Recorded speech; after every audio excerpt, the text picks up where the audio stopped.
ನಮಸ್ಕಾರ. ನಾನು ಕೋಲಾರ ಮಾರುಕಟ್ಟೆ ರೈತ ಸಂಘದ ಅಧ್ಯಕ್ಷನ ಪ್ರಶಾಂತ್ ಅಂತ ಮಾತಾಡ್ತಾ ಇದ್ದೀನಿ. ಇದು ನನ್ನ ಕ್ಯಾರೆಟ್ ತೋಟ. 2 ತಿಂಗಳಾಗಿದೆ.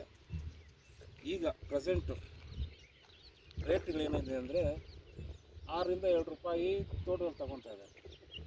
ಬರೀ 6 ರೂಪಾಯಿ 2 ರೂಪಾಯಿ. ನಾವು 15 ದಿವಸ ಭೂಮಿ ಹದ ಮಾಡೋಕ್ಕೆ ತಗೊತೈತೆ. ಬೆಳೆ ಮಾಡಬೇಕು ಅಂದರೆ 3 ತಿಂಗಳು ತಗೊತೈತೆ. ಇಷ್ಟು ಕಷ್ಟಪಡೋರಿಗೆ 6 ರಿಂದ 7 ರೂಪಾಯಿ ಮಾರ್ಕೆಟ್ ಪ್ರೆಸೆಂಟ್ ಬಂದು ತೋಟದಲ್ಲಿ ಮಾರ್ಕೆಟಲ್ಲಿ ಮಾರ್ತಾ ಇರೋದು. ಈಗ ಗ್ರಾಹಕರಿಗೆ ಎಷ್ಟು ಮಾಡ್ತಾರೆ ಅಂದರೆ kg 40 ರೂಪಾಯಿ ಮಾಡ್ತಾರೆ. ಇದು ಗ್ರಾಹಕರಿಗೂ ಹೊರೆ, ರೈತರಿಗೂ ಏನು ಲಾಭ ಬೇಕಾಗಿ. ಇದು ಮಧ್ಯವರ್ತಿಗಳು ಇದರ ಲಾಭನ ಪಡ್ಕೊಳ್ತಾ ಇದ್ದಾರೆ.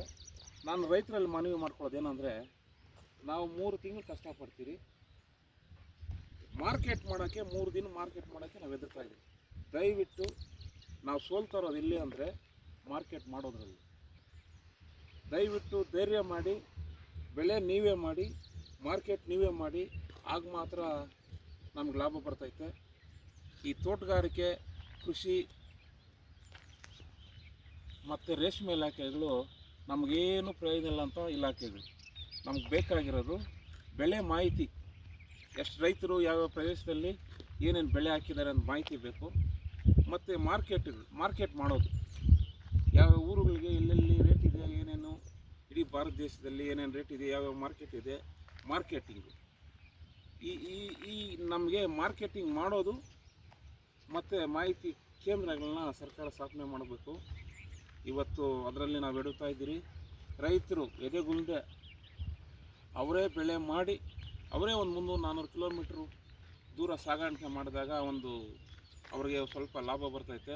ನಾವೇನು 10-15 ಕಿಲೋಮೀಟ್ರ್ ಲಾಭ ಇದರಲ್ಲಿ ಇಲ್ಲೇ ರೈತರು ಮಧ್ಯವರ್ತಿಗಳು ಕೊಟ್ಬಿಟ್ರೆ, ಅವರು ಬೆಂಗಳೂರಲ್ಲಿ, ಮಾಲೂರಲ್ಲಿ, ಈ ಚೆನ್ನೈಯಲ್ಲಿ, ಹೈದರಾಬಾದಲ್ಲಿ 100 ರೂಪಾಯಿ ಹೋಗ್ತಾರೆ. ನಮ್ಮ ಹತ್ರ ಬರೀ 30-20 ರೂಪಾಯಿಗೆ ತೊಗೊತಾರೆ. ಅವರು ಬೇಜಾನ್ ಲಾಭ ಮಾಡ್ತಾರೆ.